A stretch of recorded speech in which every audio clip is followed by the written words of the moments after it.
and welcome to the MyWhoosh Sunday Race Club. With 4 race starts, we're going to start with our Category 4 riders, then 3, 2 and 1. Our riders lined up in yellow, that is our Category 1 riders. In green, our Category 2. In blue, Category 3. And Category 4 in red. We've got riders going up and over the top and just stretching themselves off the front of the group, and it's Gina de Gracia who put in 8 watts per kilo, and she does indeed take that green skin suit. Category 1, 17.6 kilometres. Category 4 leader at 22.7. 5 kilometres pretty much separating Category 1 with the leader in Category 4, 300 metres ahead of the charging Category 2 leaders. Piccolo is leading this Category 3 race, 34 seconds on the chasers. She's got 34 seconds from Bruni, 40 seconds from Fua and Veltz, and then an additional, I'll take a look at that, she's 1 minute clear of 5th place. Telos is leading this out, she's got the gap. I think she's got enough in the tank. You can see the banner in front, it's the UCI banner, it's the end of qualifier race number 1. It is the Category 4 finish. Elos coming into the line, she takes victory here today. She sees that UCI banner ahead of her. That is the finish line. Isabella Bryson is going to take the win today in Category 4 on the Sunday Race Club for qualifier number 2 in May. Piccolo's kicking at 5.2. Hadlock starts to kick, and what a kick. That was 9 watts per kilo came out of Hadlock there as she came into the finish. 9 watts per kilo should be enough to do this. She goes under the finishing line. Angel Hadlock takes the win here. Kristen Kulczynski is going to come across the line to take the win in Category 1 on the MyWhoosh Sunday Race Club. First win for Kulczynski. Phenomenal climbing.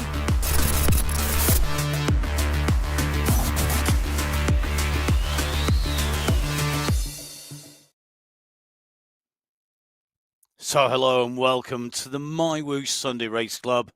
Yes, it's me, I'm back, and it's not Emma, because Emma is with us. She hasn't lost her voice, don't worry.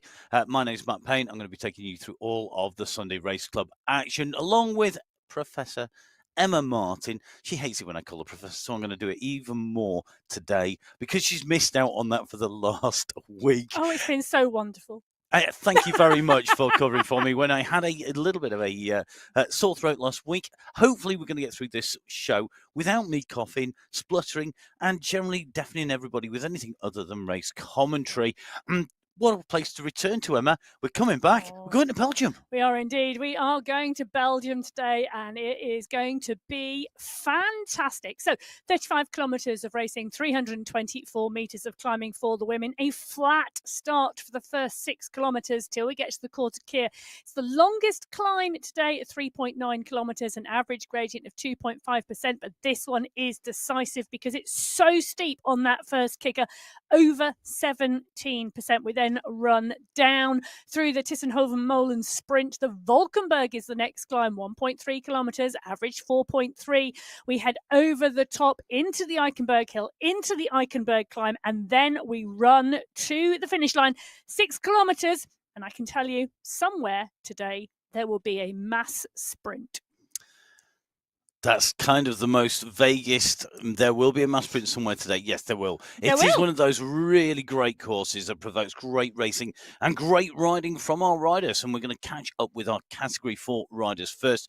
The Petit Four squad are here. Nikki Lloyd and Simone Francis representing them. But this is a big race field, Emma. And for qualifier race number 1, we've got some familiar names and we're missing a few names. Well, we do have some familiar names, but we do have some riders who have gone up this month. So Bryson gone up, Madeira gone up to Category 3. But Bridget Bremner is on the start line. Katie Baggett had a third in the final. Vasquez won the final, and she's here. Simkin, Alvarez, Sarasuk, Tanglian, Ferran, and Sai all in here today. 30 riders in total. It's going to be a great race. Now, the last time we were in Belgium, Category 4, 2 seconds separated the top 5 riders. Well, let's see if it's going to be seconds or will it be minutes. It's time to go on qualifier race number 1 on the MyWhoosh Sunday Race Club. Our riders away as a group here. They come out from these pens, a tight right-hand turn, almost back on themselves here to get themselves out and into this first 6 kilometres. And we're in with Nikki Lloyd at the moment, who has been out and about jet setting. I understand she's actually been meeting up with some more of our riders. Oh, well, those petit fours, they get around, all around the world. And Bridget Bremner, we've talked about her going to the Giro d'Italia. Well, below the Giro d'Italia, she's had a petit four meetup around the world. She stopped off in Abu Dhabi to catch up with Liz Smithson, another one of the petit four squad. And Nikki Lloyd flew out to Venice. Bridget Bremner, Nikki Lloyd, day in Venice. What more could the petit fours want? Now, for me, this is absolutely fantastic because this is riders riding on the MyWhoosh Sunday Race Club, racing as a squad, meeting up in real life. These are people who would never have met, never have formed these friendships if they hadn't taken part on the Sunday Race Club. And you've been having a meetup as well, or rather at Full Speed Events, we've been having a meetup. It's another one of these cases of people who ride, they only know each other as avatars, but then they meet each other out and about and around. Because there was how many people? Oh, it's just fantastic. I mean, we have had at Full Speed Events, we've had 11 women out riding together for 7 days in France, but all of them met online on the esports platform, riding together weekly over the winter.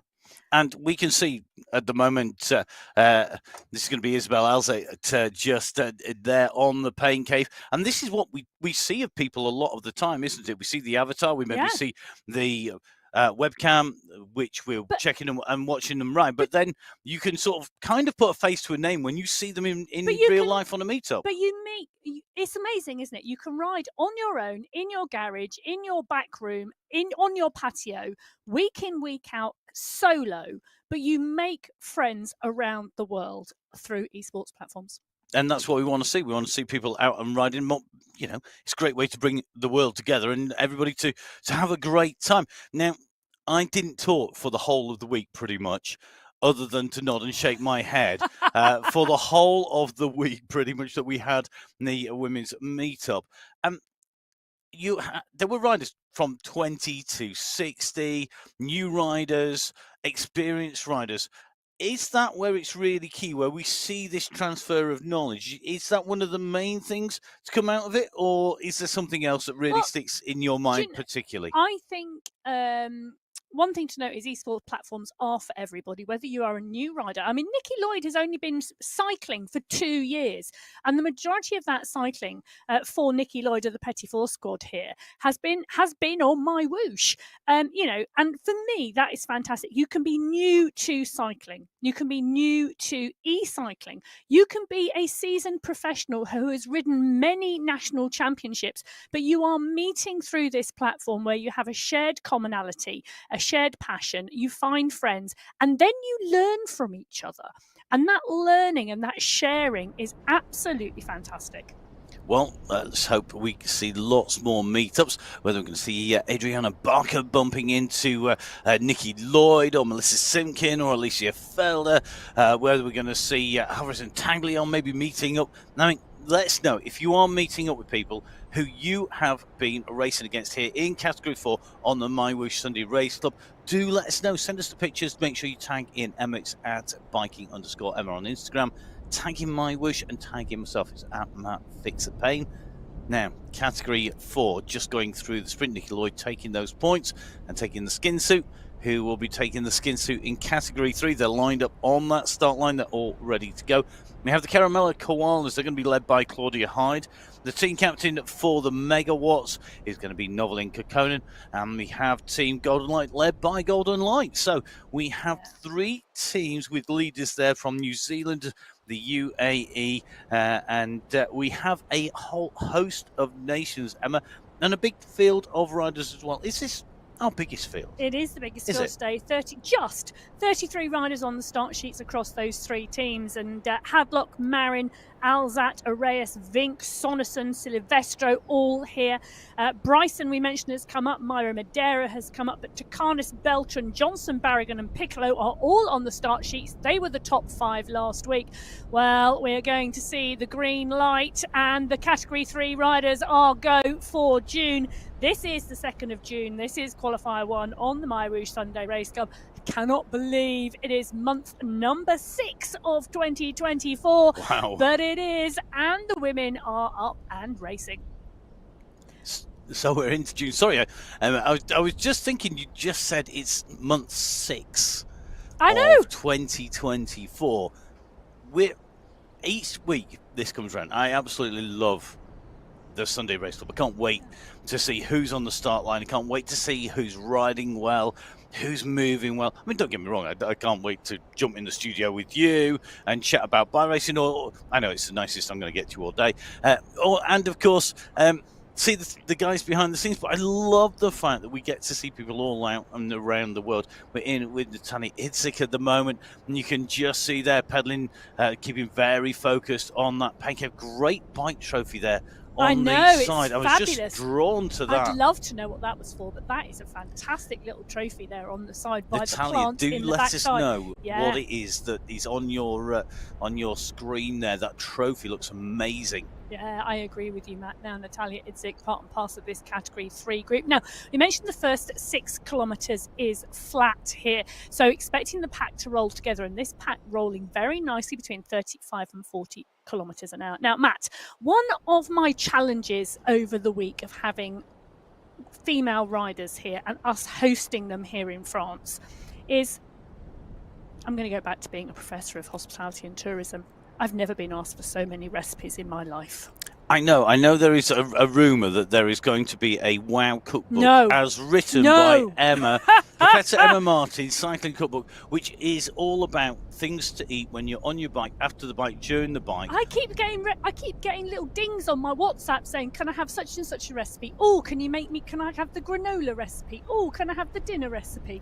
So if you would like that, if you would like me to twist Emma's arm into having a WOW cookbook, whether you are male or female, because this is basically anybody who wants the food, give us a shout, let us know, message me, message Emma, message MyWhoosh, and let us know. And if you've got a favourite recipe, send it to Emma. We promised to ask you permission before she nicks it and puts it in the book. Now, I'll tell you something. One of the riders who we've regularly got on our screen, Tanya Howeiler, in here and riding, a really experienced rider in Category 3, really experienced rider on MyWhoosh, looking very cool, calm and collected. And that was one of the things that I saw in the WOW. When we had them here in real life, we saw there were some very nervous riders, and there were some very cool, calm, collected riders. Category 4 to Category 3, do you think people get calmer the further up the categories they go? No. I think the racing is so hard in all of the categories. I think everybody feels it. It doesn't matter whether you are category. In fact, sometimes I think Category 1 feels calmer than Category 3 or 4 because they are seasoned professionals. But, look at this Category 3 pack absolutely rolling well now through this sprint section. Now, for those of you who are new to the MyWhoosh Sunday Race Club, we do indeed have 2 sprints along the way today. Now, those 2 sprint segments are notified by those green banners, and the fastest rider through the sprint in each of the categories will be awarded a green skin suit. And each sprint, and we have 2 today, the Ghent City sprint we're on now and the Dissenhoven-Molen sprint, have points, and those points make, well, not prizes, they make skin suits. Ooh, if only it was so simple. They make virtual skin suits, certainly. And you can see that there. And you can see our rider there. And that is Gina de Grazia, one of our regular sprint riders in a green jersey. We can see we've got Nikki Lloyd in the green skin suit as well on the bottom right-hand side. But it's time for our green jerseyed riders. And these are the riders in Category 2 to take to the start line. Because Category 2 are one of my favourite categories. So if you have a random favourite number, mine's 15. We don't have 15 categories, so I'm going to have to go with 2. We have some of my favourite competition in Category 2. only because it's the one down from the very, very top. So you've got a lot of people really trying really crazy hard, maybe pushing themselves that a little bit more. We will see. Team Collider here. We have got Marissa Manuela and we've got Ursula Cassani, two very experienced really riders good here. But we've got a real mix of riders. Now we're going to go through the riders and who has been right up there, because Category 2 I know is really competitive. Once they take to the race start, there are penultimate category. A quick reminder, 5 minutes between categories 4 and 3, 5 minutes between 3 and 2, and 5 minutes between category 2 and category 1. And that clock is starting because our riders are up and away. We're in with Lucy Estelle, just switching across now to Marcel Smithers. We come out from that line. Category 2 coming up much like the rest of the groups in one big bunch. But with category 2, would you say they are more competitive, Emma, or would you say it is just there is a more even spread of riders because it is such a packed capacity? At top end, you've got very top. We've got our standard categories. Categories 2, it's that almost nearly there kind of category. Well, they are nearly in category 1, and I think we do have some absolute class riders in category 2 and some very, very strong riders in category 2. And I think you are right in your analysis there. We're looking at Lisa Hermansen. She's got to be one of my picks for today because this course suits Hermansen down to the ground. She has fantastic short power, and that short power absolutely really works for her on this course. Now, Hermansen in that studio there, riding and watching hard, part and parcel of this category 2 pack. But I think I'd love for the guys who do who put the start sheets together and do the categories on MyWhoosh to get in touch actually for next week and tell us whether the range in category 2 is tighter than the ranges in category 3 and 4. We will have to find out. I know they watch. I know they morning do. All. So let's see. Because it feels like that when category 2 are racing. Taking a look at these start sheets, Cassani is there. She is part and parcel of that category 2 pack who could be very strong today. Embring Spardstrom, Giannatti I think will go well today. Prado, Walkenhurst, Kong, Hermansen, Molly Weston is in here as well. So is Vittori and London. So it is a really packed group. Lucy Estelle has come up, and so has De Silva. It's going to be really interesting. We've got a lot of riders who start off in category 1 and have moved and bounced around the boundaries of category 1 and category 2. We've also got riders who are bouncing around in the boundaries of category 3 into 2 because it is pretty packed up here. Now, Stefania Sanchez, one rider who, if this was a big long climb, I'd be going, got to be nailed on. She's one of those riders you almost want to say almost guaranteed a top 5, but I don't want to agree with you here, Emma. Oh, but okay. I might have to, in that if you had to pick one rider to put your reputation on the line for being in the top 5, dangerous, it would be Lisa Hermansen. Today with this course, yes. Absolutely, definitely. Why?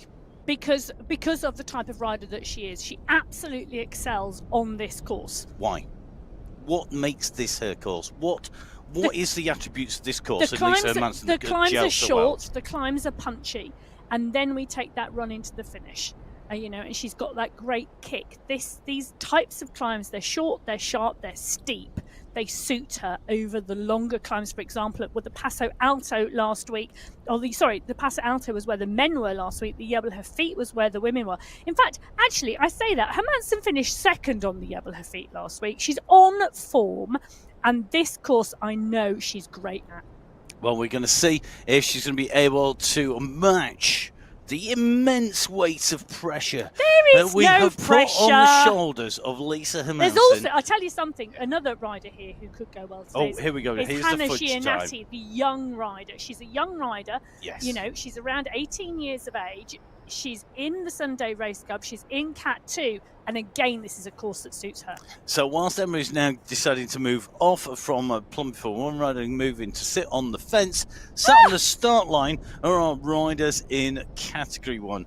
Deeply Offended Emma to my left in the studio. Down on the start line, Effetto Skier, the peak performance and the Sweet Sensation squad. Now, the Effetto Skier squad with Kwaremont and Giovanni lined up, Poland and Italy represented there. We've got the peak performance, Belgium, Sweden, United States with Van Hove, Bjerre and Sidlik in there. The Sweet Sensation squad, well, three nations, Germany, Switzerland and Finland. 4 riders, Velt, Fua, Bruni and Koistonen, but they are by no means the only riders, and any one of our riders could take the top spot. We're going to go through these riders in a second, but it is time for our riders to hit the start line to make their way out on to the course. Category 1, our final category for Qualifier 1, our go. All of our riders now are in competition. We're going to see who's going to take this out when we get to the end of the 35 kilometers and have climbed our 324 meters of ascent. But it's a flat start. Emma, this is a compact bijou but incredibly talented race field. Oh, it's a tidy, tight group, I think, Matt, today. 19 riders on the start sheets, and I'm going to name them all because they are class. Yep.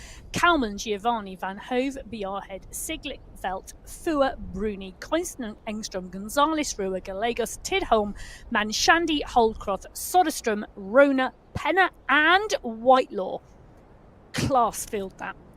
Now, short of putting this start list onto a dartboard, blindfolding you and throwing a dart at the board in the hope that you're going to hit the right rider, because it is pretty random in terms of any one of these riders could take the win here today, never mind taking a top 5.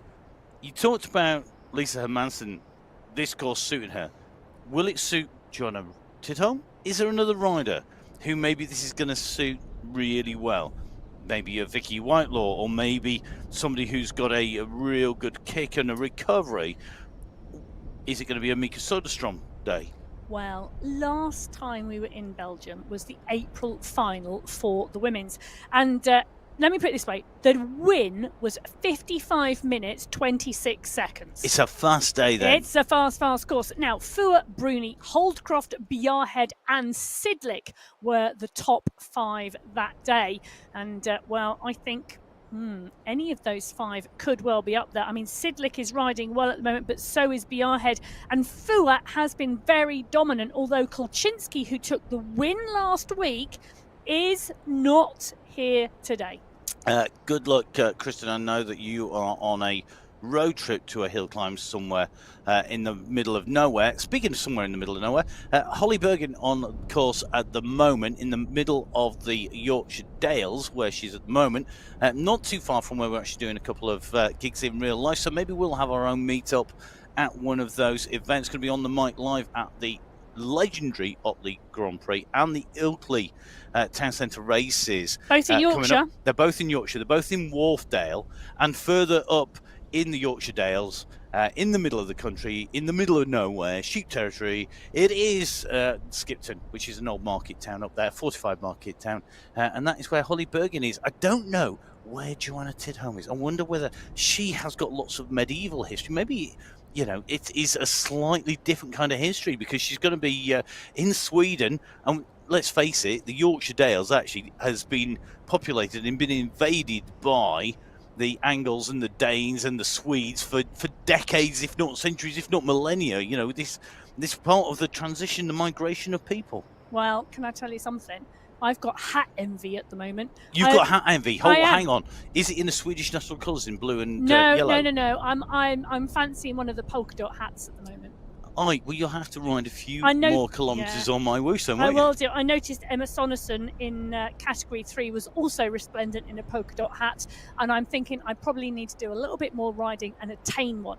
Well, doing a little bit more riding, Johanna Tidholm coming out on the front of the group at the moment. This is the sprint section just going underneath the banner now. Gina De Gracia at the moment of Category 3, holding the fastest time through the Ghent City Sprint. The question is, will the Category 1 pack, rolling as they were, come through faster? And there's your answer, no.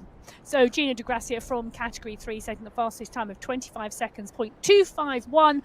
Faster by 0.14 of a second than Rosalina Barragan, Holweiler, Sonesson, Madeira, Chazitsky, Marin, Alzat, Piccolo. Piccolo, and Arrayus setting the top 10 times there. In fact, the entire Category 3 race field, all 28 of them going through the quickest. Nikki Lloyd from the Petit 4 squad from Category 4 setting the fastest time in Category 4. Holly Bergen from Category 2 setting the fastest time there, which tells me Category 1 were the slowest race field through that sprint section. And Tidholm, well, she sets the fastest time in Category 1 in 76th position. 76th. That shows you how they go. Now we can just see Tidholm on the top of our screen, top left-hand side. We've got Catherine Ford just down below, and you can just see, I mean, the coincident in there. Really interesting to see the differences in position on the bike or their setups at home, but everybody's racing the same race route here. And Emma, just going back to a little bit about what you said earlier on, you were talking about hats. Now, this isn't just about having the most stylish avatar on MyWhoosh. It's also about identification, isn't it? We've got Angel Hadlock in Category 3 here. And Angel is a very, very quick rider. We know that. We know that she's always going to be on the go, but wearing that bright red hair on her avatar, it really does make her very, very easy to identify when she's out on the bike, and makes it easy for us and for her when she's racing. And if I mean, we're watching the studio, we're watching the screens, she's racing, she's in oxygen debt and keeping her eyes on what's happening around her. If you've got a big pack of blue jerseys, you need to know which blue jersey is you. Well, it's true, but it is very true, and Hadlock is pushing on there. But I'm having a bit of a giggle at the moment because Phil Graves from the men's race has been in touch to tell me that Yorkshire is MyWhoosh Central. I was pretty sure it was in the Gulf. He's from Yorkshire. Kansara's from Yorkshire. Katie Baggett in Category 4 is from Yorkshire. Holly Bergen is from Yorkshire. There you go. And that was me thinking it was the Gulf States.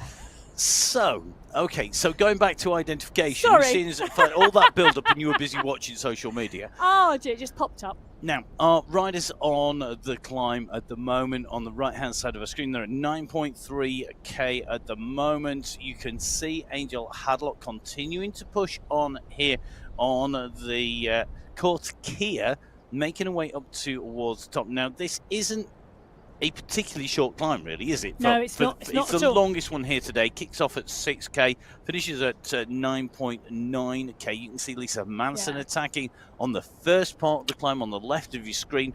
You've got Hadlock pushing on the right-hand screen in Category 3. The Category 4 leaders are already up and around that turn at the top, and it is very tight.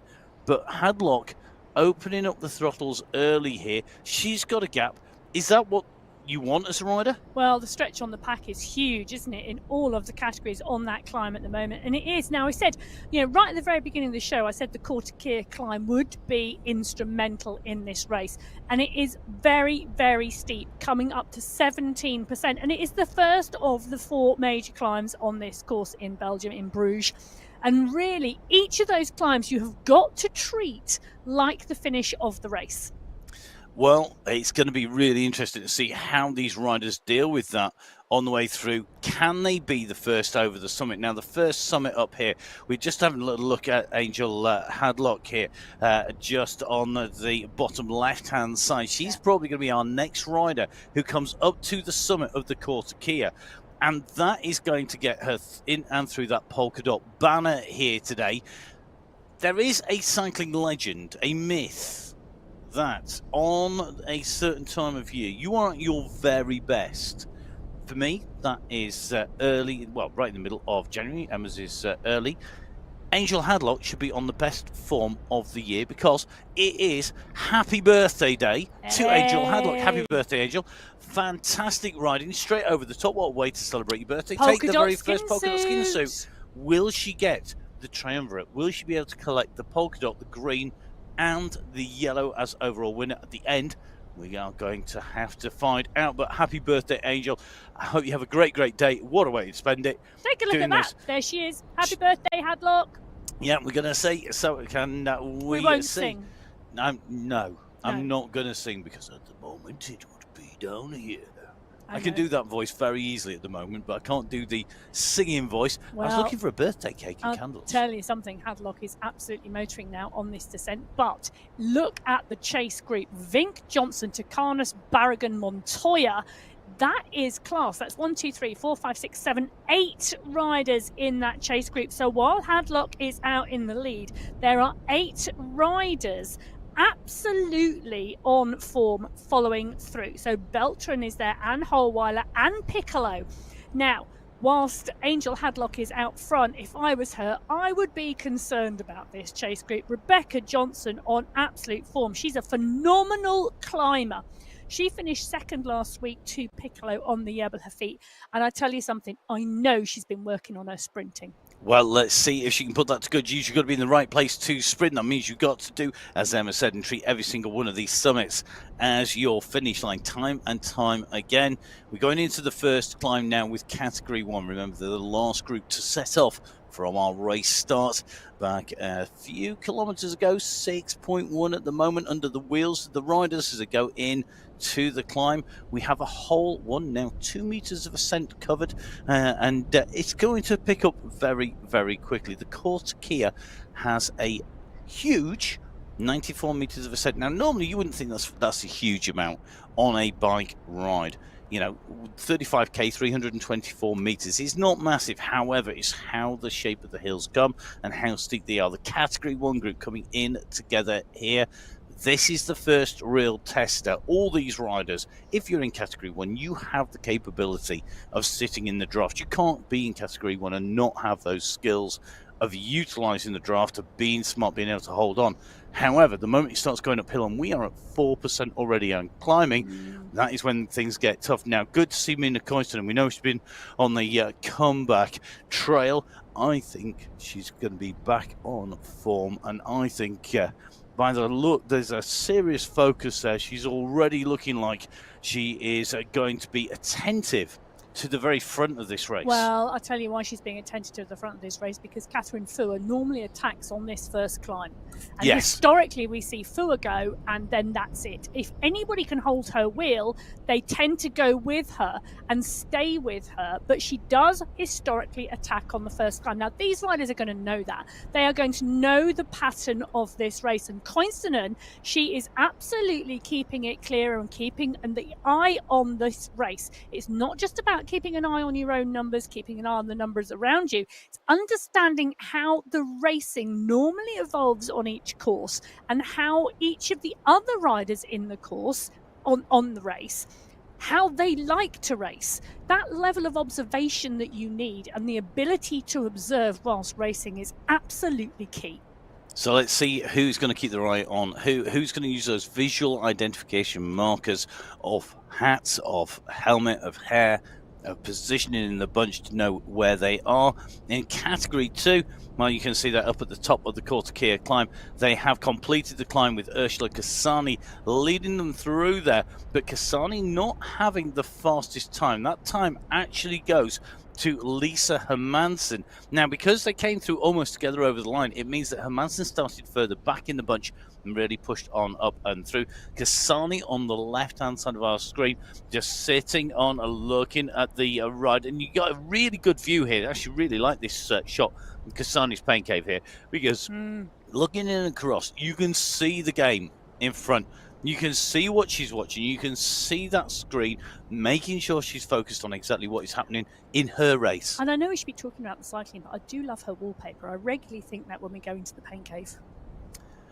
Interior decoration, possible due to Emma. Not in a studio, though. Never let loose in a studio. Well, I tell you something who you don't let loose at all, and that is Catherine Fua. She's doing exactly what we reckon she would do, and she's pushing on at the front of this group.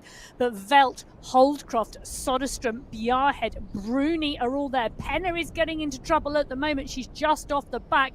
Holdcroft is holding her at the moment. Holdcroft, we know, races well on this course. She indeed did have a third place back in the April final, so this is her type of course as well. Bruni and Velt. Velt has been on some great form at the moment, and so has Marlene Bjarhead. You know, really, really strong. So these riders now coming to the fore in this Category 1 race. And take a look at the bottom left-hand corner of your screen. That graphic gives you a really good indication of what is happening behind the lead group. We see 4 groups of Category 1 riders now on this climb. And we're just going over the summit of part 1. So you saw those gaps open up on the bottom left-hand side. The discs were closer together, the groups were closer together. That was because they were ascending, the speed was slower. They went into that descent, the gap opened up and you stretched out, and you can watch now, left-hand side, watch these groups look like they're coming closer together. The time gap will be very similar, but it's about the physics. So just on this flat section, on this step down, this is your leading group here. Now, one person, we were watching Tidholm very carefully earlier on, and I've been watching the time gaps. As we came up towards the summit, it went to 2 to 3 to 4 seconds. It's now at about 15 seconds, and that is a big gap. And Tidholm is wearing the green skin suit. Here she is. Yeah. This is the chase. You can see the group. We've got it just on our screens. They're about 3 pixels high. In the distance, just going over the edge. They're about to drop off the edge of the world and go down the next section. Look at that time. Yeah, but interesting. Catherine Fu now on the back of that group, taking a rest, taking a break, letting the others do the work. So Tidholm leading the chase. Coinston is on her wheel. So this is 2 riders, this group, both good riders. Sidlick 9 seconds back with Van Hove and Engstrom. So if this group could get together and work, but these 2 need to work together now. Coinston and Tidholm need to work together if they are going to pull back the group as they go into the next part of the climb. Penna now on the back of this leading group. She bridged across, really good move, get in the wheels, get across as soon as you can. As you said, the Tidholm group behind the duo there, they have to make their move and get on the wheels. But if you've been dropped on the first part, doesn't generally bode well for the second part, because although it's maybe not quite as steep, it's not quite as long as the first part, this is the longest climb. And this summit, we saw the summit point, we saw Hadlock go around the top, we saw Hermansen go around the top with Kasani. This is where it counts now. Look at Catherine Fu out of the saddle here, really stamping down on those pedals, really driving through. And if you watch that pedal stroke there as she goes through, 8 watts per kilo. She's absolutely stamping. So this is not just turning the pedals around. This is kicking the bottom out of the bucket. You imagine holding a bucket with your hands and kicking through the very bottom of that bucket.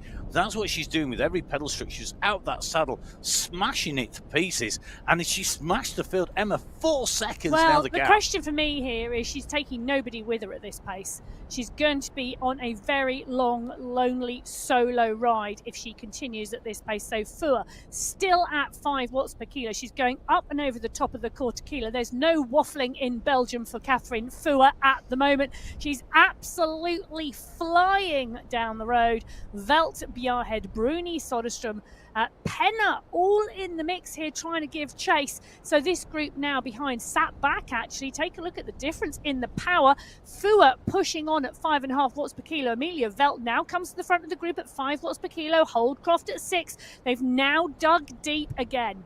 And they've got to be smart here. Think about this. You've got 8, 9 riders. You've got one in front. The gap has gone, but you don't all chase. You all sit back a little bit. You give yourself a little bit of recovery time.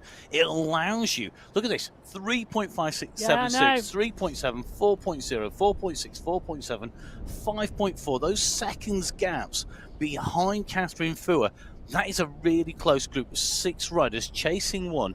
If they can now recover, they will pull back Fua, and they haven't taken the bait. They haven't gone into the red too much. But I'll tell you something, that they need to work together. If those 6 riders do not work together, they will not bring her back before the Valkenberg. Now, the Korte Keer, the longest climb, but it is a huge long run from the top of the Korte Keer to the bottom of the Valkenberg.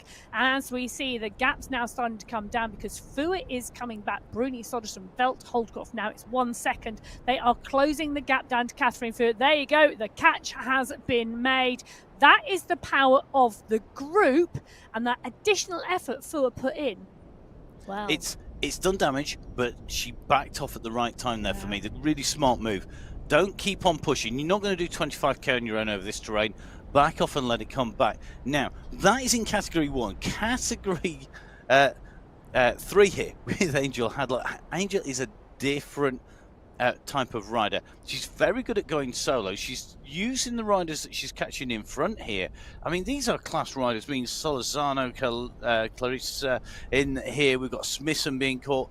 But she's using their draft to come through, and Hadlock clearly on form with a gap back. I'll tell you something, the gap has not changed back. It's still holding at around 13, 14 seconds. And, you know, Piccolo and Vink, those riders in that chase group, they are strong. On the right-hand side of your screen is Category 4. And look who it is. Nikki Lloyd is back on form. But take a look at the bottom left-hand corner of that screen in Category 4. The chase is on behind Katie Baggott, who, can I just say, has got better and better and better. She joined us on the Sunday Race Club a few months ago and was in the middle of the pack. She has learnt how to race the Sunday Race Cup, and in racing the Sunday Race Cup, she's got stronger and stronger. She was awarded with 3rd place in the final last week, and take a look at that. She's right at the top again. And she's got the fastest climbers jersey from the Kwaremont. She got those points on the Kwaremont. She's chasing Lloyd in the green. Lloyd is sprinting well. Lloyd has got the sprint jersey because there's no more sprints for these guys to go through. They are on the Valkenburg climb. This is climb number 2 of 4, if you count the Kwaremont as 1, which we really should do, although it could be counted as 2. It is so hard. But Emma's going, no, it's really short. It's just only 1. But this is the second, so this is the halfway point in terms of climbing. When you get up to the top here, you've then got 2 more climbs in very quick succession. But with Lloyd and Bago getting together here, if they can get themselves close together and work together, they've got 17 seconds, 18 seconds. That is helpful because we have a long run. The top of the Valkenburg, it levels off. It goes through the lake, it levels off, it drops off the other side. Then we've got a long flat run to 2 climbs. Very tough. Nikki Lloyd has got to get on that back wheel if she wants to stay at the front of that race and not be in no man's land between. But take a look at this. This is the leading group in Category 1. They are all together. 1, 2, 3, 4, 5, 6, 7 riders in that leading Penna group. Making that group to make 7. Well, it does indeed. So Fua, Penna, Bjarhed, Velt, Bruni, Holdcroft. Tidholm is chasing. But it looks to me, I think that's about 13 seconds back. And if you take a look on the bottom left-hand side of your screen, it is indeed. You've got the lead group in Category 1 just going underneath the end of the sprint. And then you've got 2 riders in the middle, currently under the sprint. Take a look at that gap. We said, didn't we, before, that if the riders could work together, they may be able to bring that gap back. And it's now down to under 10 seconds. But we're not seeing... So we've seen a backing off here because the Tisselhoven-Molen sprint comes after the massive descent off the Kwaremont. Before you go into the climb of the Valkenburg, he's literally just on that transition off the descent into the flatlands. And we've just seen Tidholm now come through. You saw that just update. She has come through with the fastest time. Now, that fastest time means she's chasing. How far behind Tidholm? How far behind do we have to go to find the positions of the rest of Category 1, Emma? Well, so we have the 7 riders in the leading group. We've then got Joanna Tidholm doing the chasing. She's about 10 seconds back. Then Mina Koinsinen, 12 seconds. So to take a look where, let me have a little look on my screen. So Joanna Tidholm coming through in 1st place on the Tisselhoven-Molen sprint. Amelia Van Hove also pushing on. She's chasing. Currently coming through in 3rd. Stephanie Sidlick also chasing, coming through in 6th. Cornelia Engstrom also chasing, coming through in 8th. If I scroll down, Bruni and Bjarhed are with Holdcroft and Penna. Fua are all in the 1st group with Velt. They come through around 20th position through that sprint section.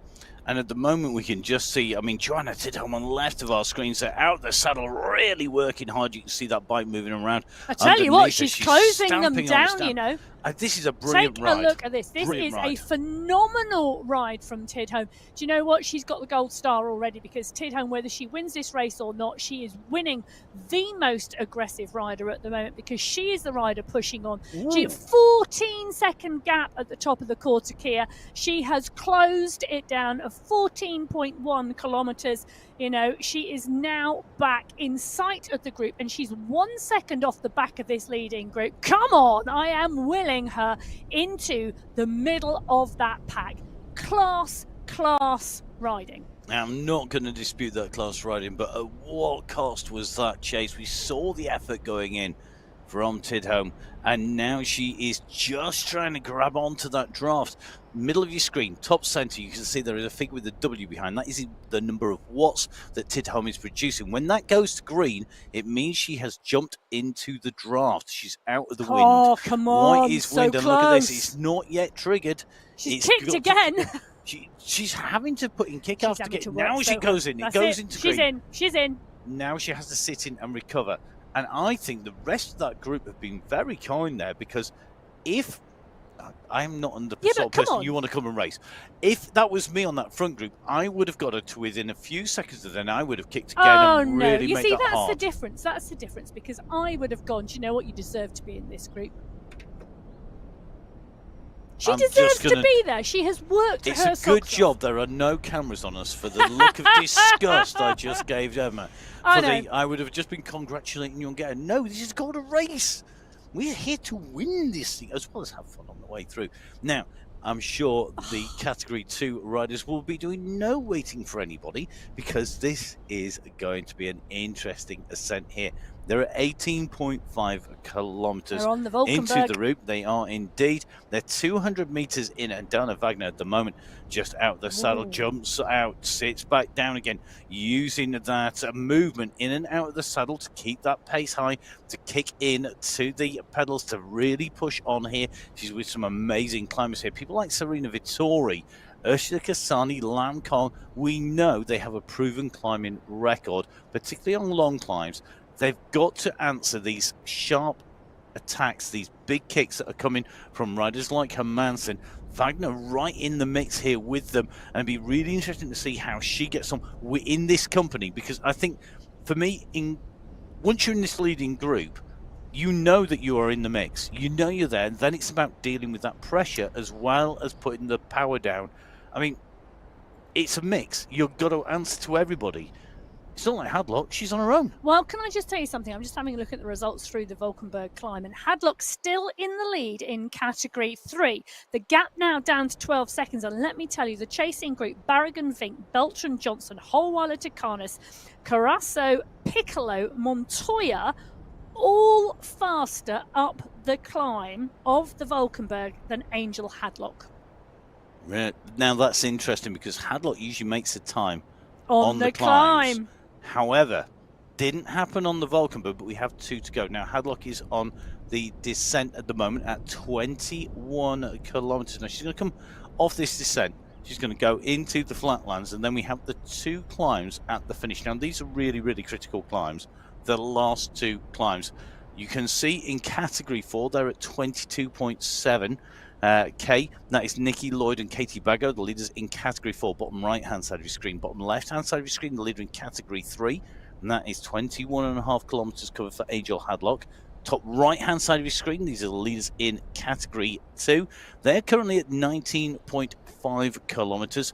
And the Category 1 leaders at the moment, 16.8, approaching 17K. And they are approaching the Valkenburg, the second of the climbs. The leaders on the road, they're a lot further down. But look at this. This is the top of the Valkenburg. This is the section through the lake. And this is where you've got to stay in that group. It's going to pick up pace. If you're dropped, this is your moment for recovery. You have the length of the lake. If you're not on by the time you come off this lake, you're going to go into the descent. You're not going to get back in.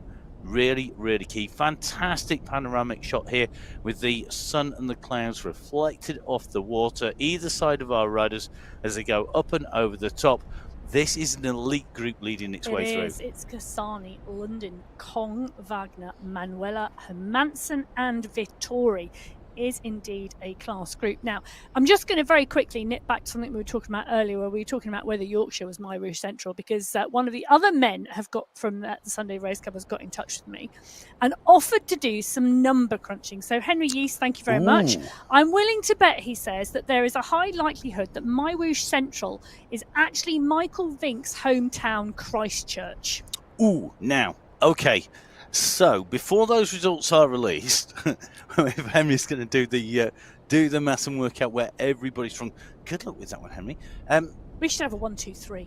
Do you know what I'm going to be really interested in is the mix and where it's centred in the men's race versus the women's race. Oh, I know a lot of the men watch as they're warming up ready for their race. They're watching the women's race, seeing how the racing is going. Thank you very much for doing that. Do please, guys, subscribe if you're watching. If you haven't done already, if you give us a follow, whether that's on social media or on YouTube or on Twitch TV Live, we really, really, really appreciate it. It really helps us.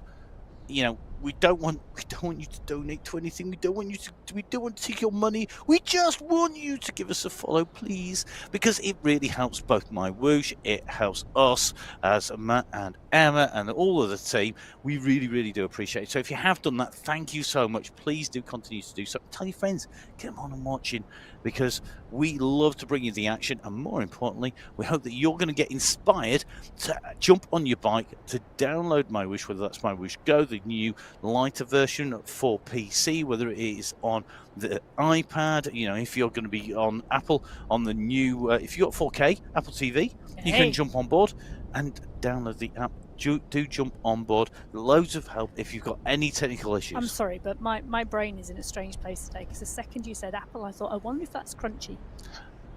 Yes, the Wild Cookbook will come out at some point with Emma giving you some apple. Oh, is that apple fun? Right. Anyway, yeah, let's get away from food, because you can tell it's morning time here where we are. All over the world, though, there are riders out and racing from Christchurch right the way out and around. Our Colombian riders, our Puerto Rico riders from South America. We've got Brazilians here. That South American continent well represented. We've got United States riders from the north of the American continents. All these riders, though, at different time zones. Now, Catherine Montoya tucked in here, riding very focused at the moment on the front, just gets out of the saddle a little bit of a kick to jump in.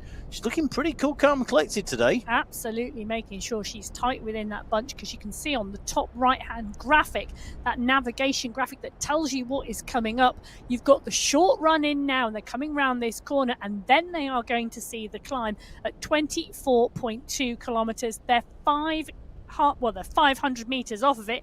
They go into the Eichenberg Hill, 1.4 kilometers with an average gradient of 4.3%. They descend straight off of that and then transition straight into the Eichenberg climb, another 1.6 kilometers with an average gradient of 4.7. These are the final two climbs. They are I want to say they're attached to each other. You roll straight from one into the other. And we're going to see our riders in all our categories taking on those two climbs if they've not already reached them. But the Category 1 riders, they're the furthest group back in terms of leaders in their category, and they're already at 19.4k. A quick reminder, this climb tops out at 19.6k. Yeah. You can see the banner coming up. We've seen Fua putting the pressure on, but she has not broken clear this time on the top of the climb. Fua taking the points as she came in through the very first of our climbs. That's the Kortekia. It looks like Velt, though, is going to lead them through. Fua in second place going over the line. But it looks to me like Velt has got the most points. She's got the faster times there. Fua coming through in fourth fastest, behind Mika Soderstrom, behind Marlene Bjarhard, and behind Amelia Velt. And if we look at that group, you can see we've already had 8 riders. Well, Penna joined the group, didn't she? So and then Tidholm made that contact. That took us up to 8, and all 8 are there. But interestingly, Tidholm and Penna are the two at the back of that race field on that climb. Yeah, but look at they're the difference. Taking the pressure. Just 1.1 second back for Tidholm and 2 seconds back for Penna. You know, they are back in the group. It has not been too bad. They have gone through the next challenge in the group. The group is 8 riders. This is fantastic. You know, it's fantastic. We're at 20 kilometers into this 35-kilometer race, and in the Category 1's women's race, we have 8 riders in the leading group. In fact, take a look at that. We've got leaders all over the road. In Category 2, Lisa Hermansen, Dana Wagner is in there, Masula is in there, Idzik is a Category 3 rider in the mix, London is in there as well. So a group mixed with Category 3 riders leading Category 2. Category 3, that is a big group, and take a look at that. Angel Hadlock is still down the road. So Hadlock, 21 seconds down the road on this group. for category 3. They're coming up to the 25-kilometre mark, so 10 kilometres to go. And category 4, well, take a look at that. The group of Baggett and Lloyd has been broken. Lloyd now, it looks like 20 seconds back, just coming over the top of the Eichenberg Hill. She's going to drop down, but Baggett is already on that descent, and then the chasing group behind. So let's see what our riders have in front of them. You know where they are on the course in terms of distance. Let's translate that to course profile here in Belgium on the Bruges course. You can see that the two final climbs, the Eichenberg Hill and the Eichenberg Climb, very, very similar climbs. Only 200 meters in terms of distance separating them. We have an ascent of 56 meters on the first with a roller top. We have a almost knife edge summit to the Eichenberg Climb with 77 meters of climbing, and the transition that Emma mentioned between the hill and the climb, really, really critical. Using momentum, using pace, using that profile to accelerate through means that you can be in position. Now, Emma, when we come off the Eichenberg Climb, it is an incredibly short and sharp descent. Yes. It then transitions for almost as long in terms of distance, but at a very reduced gradient to the flatlands, and that part is key. But would you say the most critical point of these two climbs? Is this where our Category 2 riders are now, the most critical point of the course? For me, this is where tactics and thinking about your tactics really come into play, because you have to be able to make enough distance on the hill and the climb to distance the chasing group behind, because you've got a 6-kilometre run into the finish. And I can tell you what will happen on this 6-kilometre run into the finish is we will start to see Category 1 come through Category 2, Category 2 come through Category 3, and Category 3 sweep up Category 4 back markers. They will form large groups, and they will bring riders on and bring riders back to you. So if you are not able to put a big enough gap into the race field on the Eichenberg Hill and the Eichenberg Climb in combination, then you need to stay in the first chasing group. Okay, so let's translate that to what we've got on our screens. Right-hand side of your screen, you've got Katie Baggett in a clear lead. Nikki Lloyd is in no man's land. She now is ahead of the chasing group, who are some nearly 2 minutes down. However, she's not on the wheels of Baggett, and we've got that long chase. So this is going to be like a pursuit coming in. At the moment, the advantage with Baggett, but both riders are going to have to be solo. They won't want catching by a big group behind. Now, when we look across at our riders in Category 2 who are working their way through that Category 3 field, Lisa Hermansen, Ursula Kasani, Sarah London, along with Lam Kong. They are pushing their way up and through here. 4 riders together, but there is a chasing group, 5 riders together. The chasing group behind now, I make that 6 in fact, because I think I've got Wagner in there as well as Manuela. So I think that's going to be 6 riders in the mix. It is. They are making their way up through here. They've just gone past Isabella Bryson, who's just been moved up to Category 3, a rider who's really learning. But we are seeing the splits happen. We're seeing the group, and Wagner now really fighting to stay on the wheels. Manuela off the back there, 2 seconds back, really having to dig deep, but Wagner digging deep as well. They're just trying to hang into that group, Matt, as they go through that polka dot banner. Oh, this is where you've got to grit your teeth. We talked about Yorkshire earlier. Yorkshire grit, it's time for stone. It is also a phrase that is used for determination within racing. It is because the gritstone is hard. If you are also hard and gritty, if you are made of tough stuff, it's another phrase for that. There you are. That's your English lesson. Whittling will come at another point soon. We haven't said what whittling is for a while, but Yorkshire grit is today. We'll be talking about millstones around people's necks soon. Oh, let's not go there just yet, although that is a nod to a friend of ours who we will no doubt be catching up with soon. Okay, enough of the in-jokes, in and out with somebody whose birthday is right now. Angel Hadlock at the moment on the front of the race, but are they going to spoil the party? It looks like they want a slice of that birthday cake. They want some of that jelly and ice cream. They want to be in the party. In fact, they want to spoil that party, because Hadlock at the moment has gone from being a long way in front. He's now only Ooh, 9-10 seconds, Emma. It is rolling around there, isn't it? And they are definitely in sight. If Hadlock could turn her head, she would see that chase group coming. They're coming hard. And Laura Takanas, Catherine Montoya, and Rebecca Johnson, they are the riders leading the charge at the moment. They are all great climbers. This is the last opportunity for them to reel Angel Hadlock in until they get to the flatlands.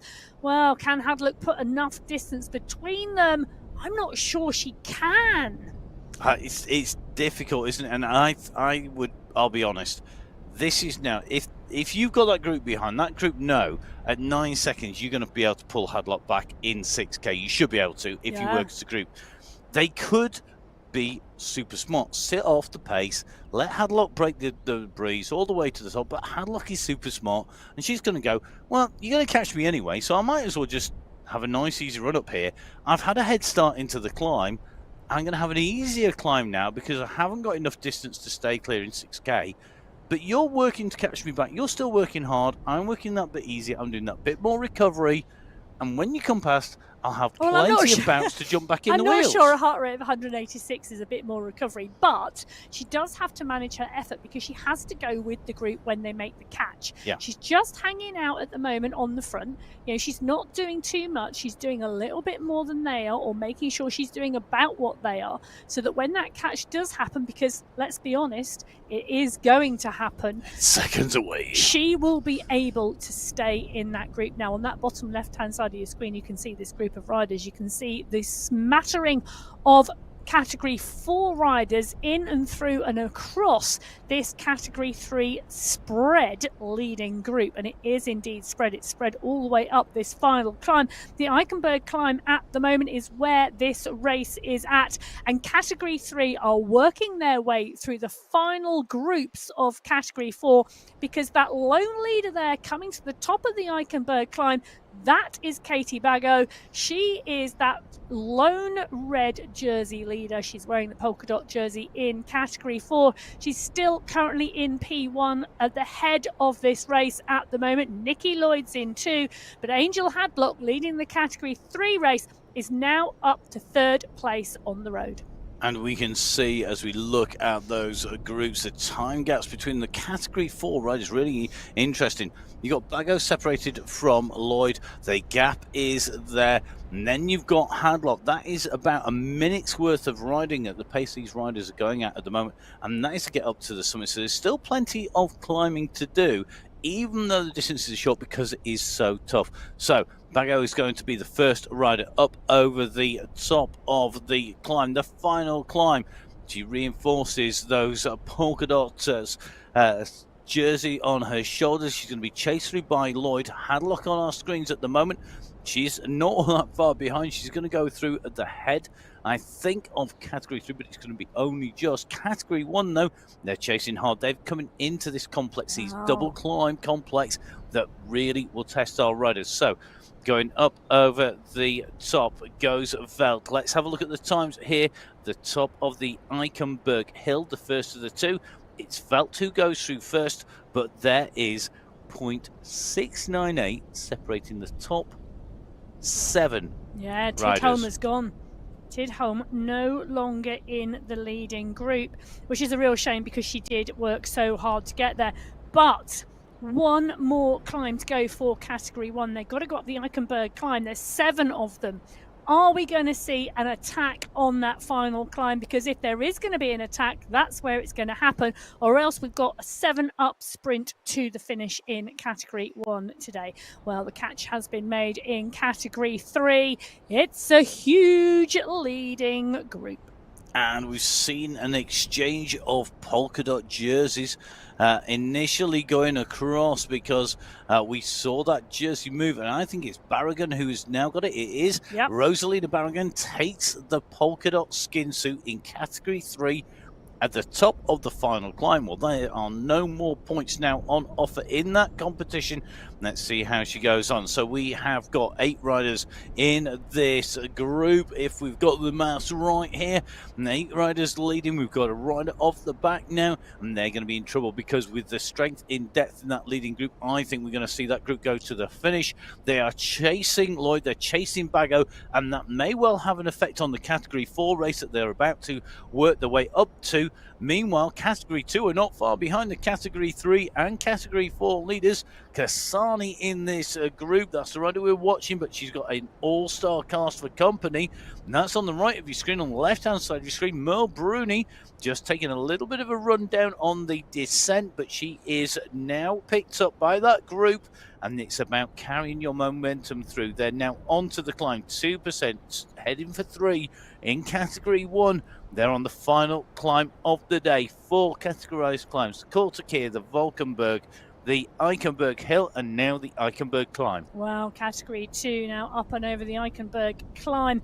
Kasani, Wagner, Kong, Lundin and Hermansen, the leading group of 5 in that race. They're now on that descent, and Matt said that descent was steep. Look at that, just shy, just over 17% on the descent. Wagner, Hermansen and Kasani, 3 riders on our screen, all working to almost exhaustion at the moment. Take a look at those riders working so hard to stay in this leading group. This is a top 5. This is where the top 5 places could come from today, but they've still got 5 kilometers of racing ahead. And look at the effort that Kasani is having to put in to get onto the wheels. She's on the downhill section. On the downhill section, but this is why it's so key going over the top to carry the momentum at the right time. If you come off the front at the wrong time, you may have led over the climb, but then you get dropped off the back. You have got to work like an absolute demon. Trojan. Yeah, take your pick, Trojan or demon. Maybe the same. They were both the same in ancient mythology. As you go over the top, you get distance. You've got to work to get back in if you lose ground.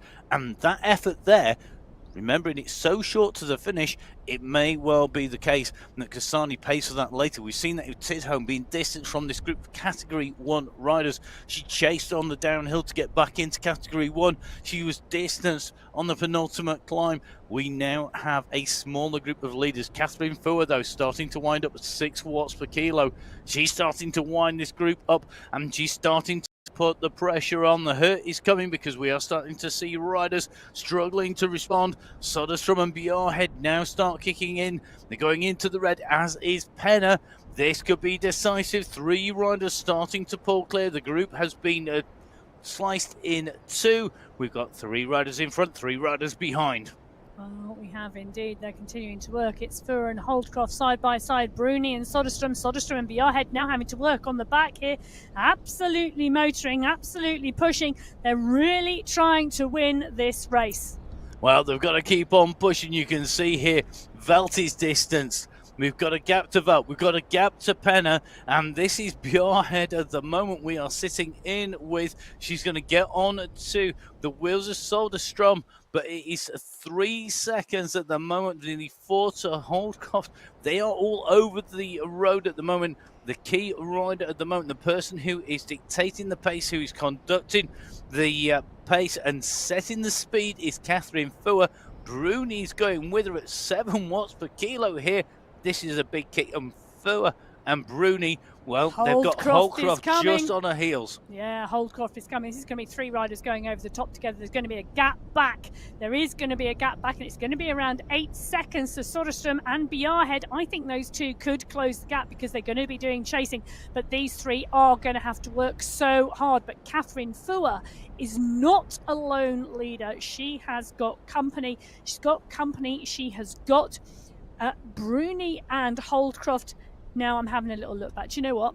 Fuhr, Bruni and Holdcroft was the 1, 2, 3 last time we were in Belgium in Category 1. Let's see if they're going to be the same 3. You can just see with the table has changed as Bjarhead, Penna and Soderstrom come into 4th, 5th and 6th positions, but they are 12 and 14 seconds down. 12 for Bjarhead, 14 for Pennant and Sonderstrom, but that gap has now opened up. Now, that chasing group will need to get together. If it is a 1 and a 2 versus the 3 riders who are strongest to break away on the climb, that is not going to come back unless they do something really, really special, and it's going to be tough stuff. Now, really interesting to see Nikki Lloyd here, taking a look behind Lloyd. She's 40 plus seconds down on Bago. Behind her, this is the group of Category 3 leaders. And I said that the Category 3 chasers and leaders could well affect this race. Yeah. Let's see what Lloyd does, because this is going to be really critical. Now, if I was Lloyd, I would be jumping in with this group if possible. You know, there are 2 kilometres to go and she would just have to hang on to take the tow if this group catch Bago. Now, Bago, I want to talk about Katie Bago for a little bit. I said she joined us earlier on this year. She's been on the podium twice. Okay, in Qualifier 2 in May, she took her first podium with 5th place. Last week in the May final, she took her second podium with 3rd place. She has been with us, I think, for about 3 or 4 months on the Sunday Race Club, and it has taken her that long to come through and to learn and to get the strength to do this. If she took this away today, it would be an absolutely phenomenal ride. Well, to be honest, regardless of where she finishes today, it is an absolutely phenomenal ride, and well done to see, and fantastic to see the progression from this rider. Yeah, definitely. I'd echo that 100%. She has got added motivation, though. Has she? She has. The prizes that she wins on MyWhoosh, if she can win on MyWhoosh, they're going towards the wedding. Well, there you go. Insider information from Yorkshire. She's got 1 kilometre to go. Can she hold this at 40 seconds? The chasing group now in Category 3. Well, they're the leaders in Category 3. They are sweeping up Nikki Lloyd and towing her to the finish. But we have all 4 of the leaders in each of the 4 categories on our screen at the moment, all within the last 4 kilometres of this race. Now, I'm watching Category 3, chasing Nikki Lloyd here. Lloyd hasn't backed off. She's still holding a pace, and because she's holding a pace, she's not being absorbed by this group. Would she be better holding on, holding back a little bit, picking up this group, and then running with this group? The time is running out. 700 metres to go for Katie Bago. She turns this left-hand turn. The straight comes.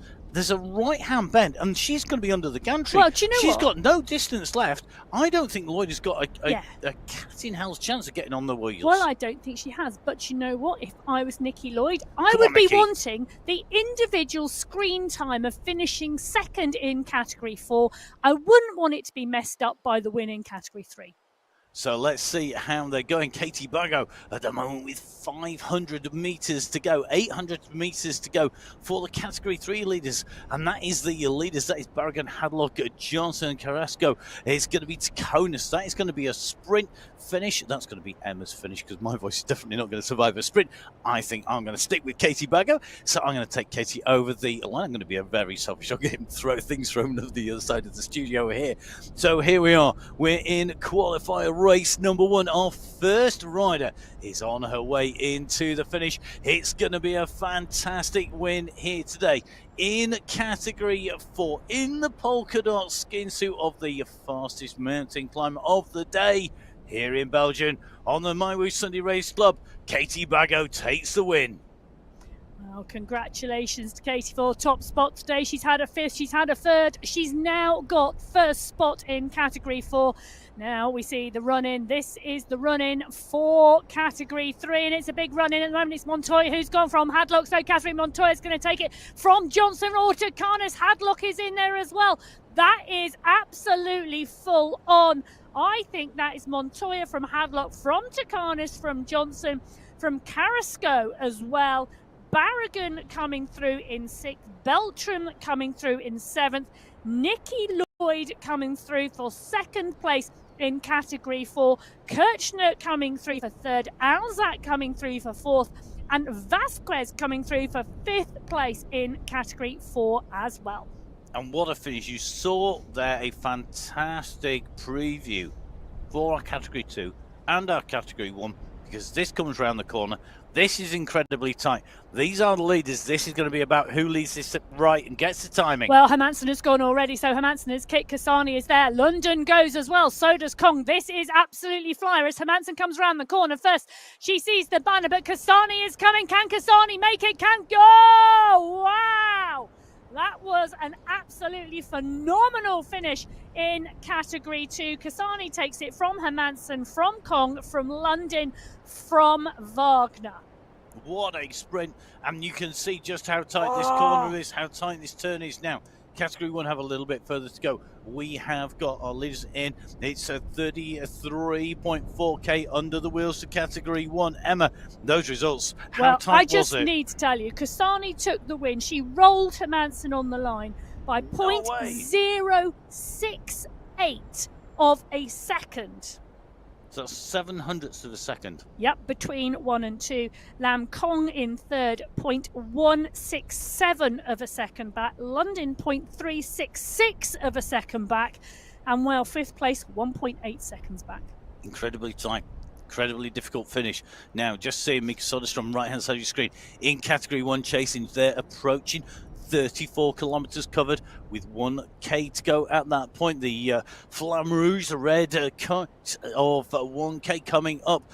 Fua, Holcroft, Bruni on the left of your screen. Quick reminder, Fua in the polka dot jersey. She is the rider to generally beat. She's the rider who takes the win more often than not. Is she going to be beaten today? They are the same three, aren't they, Emma? It is indeed the same three who took the 1, 2, 3 last time. And this for me is all about timing. Can you get your timing right? Hermansen went early in Category 2, but she was rolled on the line. So your timing on this finish, absolutely crucial. Now, Mika Soderstrom putting in a massive kick off the chase group. I don't think she wants to chase down to the top 3.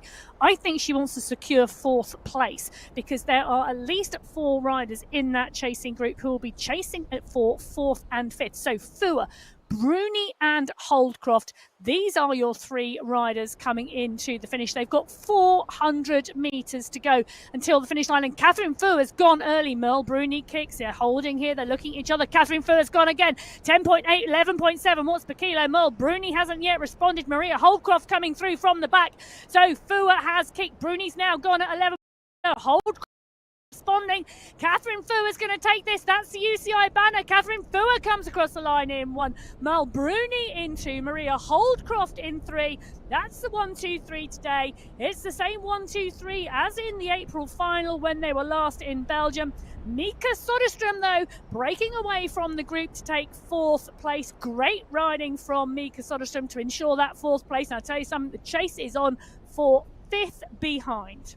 And it is going to be Emilio Velt who takes 5th place, the final position in our prizes. Remember, all 4 categories getting prizes in those top 5 positions. So Fur from Holcroft from Bruni, your 1, 2, 3, with Soderstrom, Velt and Penner 4th, 5th and 6th. Marlene Bierhead coming across the line in 7th place. That's in category 1. Don't forget you can catch up with all of the results, which are currently live and updating as we speak on the MyWhoosh.com website. Just go to results. You can also get it from the menu bar on the left hand side. Qualifier number 1 in the women's racing has been incredibly fast, incredibly brutal. Belgium fails to live up to expectation.